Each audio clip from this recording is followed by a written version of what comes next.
Sauf qu'aujourd'hui, on est arrivé dans un double constat. Premièrement, que la Terre est en danger, donc il y a vraiment une question de survie écologique. Et puis, il y a de telles tensions sociales que tout le système politique, par exemple en Europe et aux États-Unis, est soumis à des pressions énormes. Moi, je me suis dit, est-ce qu'on ne peut pas imaginer une société où l'économie elle-même tient déjà compte de ces externalités, donc de ces dégâts? Donc une sorte de société prédistributive plutôt que redistributive. Euh, donc ça, c'est la première raison. Et donc je vois émerger dans notre société des germes justement de ces nouveaux systèmes que moi j'appelle génératifs par rapport à extractifs. Donc c'est générer du surplus pour faire que les systèmes sociaux et écologiques fonctionnent mieux. Hein, quand on fait de l'agriculture biologique, le sol, il s'enrichit tous les ans. Si on fait de l'agriculture industrielle, le sol s'appauvrit tous les ans. On voit bien la différence. Avec Uber, les travailleurs, ils s'appauvrissent. Donc ça, c'est la première chose. Deuxième chose, c'est qu'il y a une économie collaborative fausse qui s'est mise en route, qui emploie le langage du partage, mais qui n'est pas du tout un partage, justement, qui est un système hyper extractif, qui crée de la pauvreté, de la précarité dans la société. Et en troisième lieu, il y a une série de livres qui ont parlé du sujet, mais d'une façon insatisfaisante. Donc il y a Jim Rifkin avec The Zero Marginal Cost Society, la société à coût marginal zéro, qui parle justement d'une économie des communs. Il y a Paul Mason, un livre qui s'appelle Post-Capitalism. Mais si on gratte un peu, on voit une critique de l'ancien, on voit une annonce du nouveau, mais c'est l'entre-deux qui manque. C'est-à-dire qu'il n'y a pas de stratégie en fait de changement. Et donc dans ce petit livre, j'ai voulu faire la chose suivante. Donc le vieux système de pensée par rapport au changement social, donc on va dire la gauche historique, c'était partir du monde du travail et de la tension entre travail et capital. Mais finalement, on reste dans le même système. Et quand on voit le socialisme réellement existant, tel qu'il a existé, c'est presque une autre forme d'agencer le travail et le capital. Et donc c'est plutôt l'idée, c'est de créer du nouveau, donc de créer une société qui sort de ça, et donc de se placer du point de vue du commun. Et donc c'est quoi le commun? C'est une ressource partagée qui est co-construite par une communauté d'usagers et de producteurs et qui est gérée selon les normes de cette communauté. Donc c'est à côté du marché, à côté de l'État redistributif et à côté de la réciprocité de l'économie du don. Donc c'est une quatrième forme. Et donc la mutualisation et le commun, c'est essentiel aujourd'hui pour différentes raisons. Et premièrement, il y a aussi une raison écologique.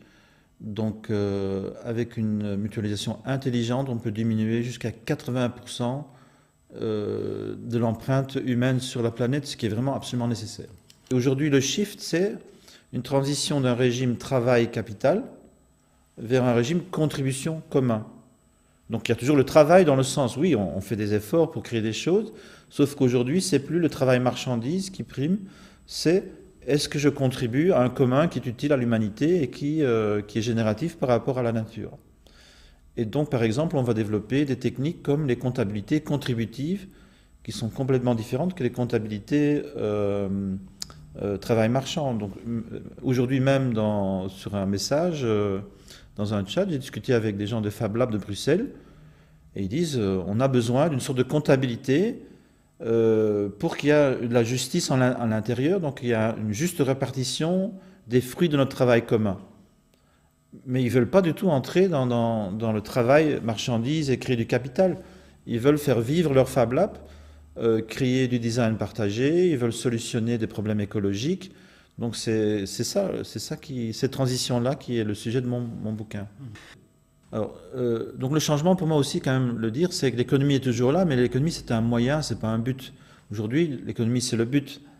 Il faut la croissance, etc., etc. Donc le but c'est le profit et le reste c'est un moyen pour faire le profit. Donc il faut renverser la logique. Donc on est des commoners, mais on a besoin de vivre et donc on doit gérer des ressources et se reproduire, etc.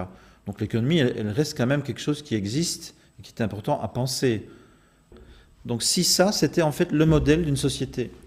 Donc, dans cette société, on n'est pas travailleur qui rentre chez soi fatigué le soir et qui peut-être va s'engager dans une association, s'il a l'énergie et le temps. Non, on est citoyen, et parce qu'on est citoyen, on contribue. De toute façon, il n'y a personne sur Terre qui n'arrive pas à contribuer, de mille et une façons.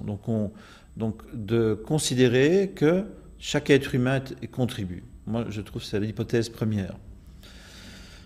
Et donc, la société civile devient le cœur de la société parce qu'elle est productive de valeur, parce qu'elle crée des communs. L'économie est secondaire, elle fait en sorte que les communards puissent vivre, que les citoyens puissent vivre, mais elle est au service de la société civile, pas l'inverse. Et finalement, l'État, ben c'est ça, l'État, c'est ce qui facilite les infrastructures du territoire, voire d'un territoire virtuel. Mais la question essentielle est qu'est-ce qui est dominant? Quelle est la forme dominante?